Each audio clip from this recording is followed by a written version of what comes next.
It took me a little while to realise, but the Karate Kid Legends film was a sports film. It was a sports film from start to finish.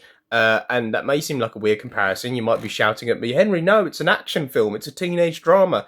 No, it's a sports film because it follows the same narrative structure. It's someone who isn't quite achieving and they have the right mentor, and there's loads of fluffy, happy moments. There's like a weird, shitty romance plot on the side, and then eventually there's some sort of final competition with lots of prize money. That was the quick version of the plot. I'm going to quickly jump back on that romance because it was horrible, terrible romance in this film. They just chucked it in. There was no chemistry. I wanted to dry heave. I wanted to throw up every single time they interacted. So I hope they learnt their lesson, whichever director put those two together. Horrible, horrible. Other talking points. The kung fu, the karate, the fighting, we'll call it. Absolutely brilliant. Awesome. What it should have been utilized more. There were about 4 or 5 great fight scenes, and then there's one that stuck above the rest, and it wasn't the final one.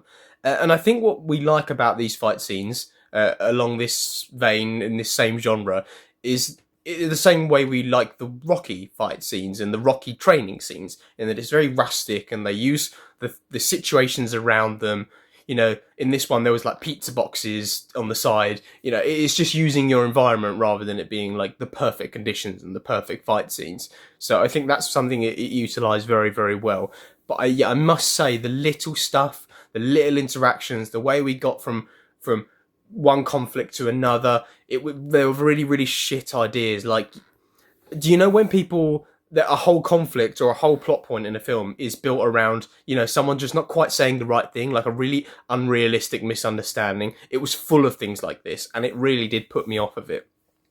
But overall, I just found this very easy to watch. I lent into the cheesiness quite early. It didn't do cheesy as well as someone like Chuck Lorre does, like Scrubs and Ted Lasso. Yeah, that's the real gold standard, I think, of cheesy film/TV content. And this was nothing like that, but it does try, and it does try to put a smile on your face. And there will always be like an audience ready waiting for like overly optimistic films that just want to make you smile. And it did try and do that.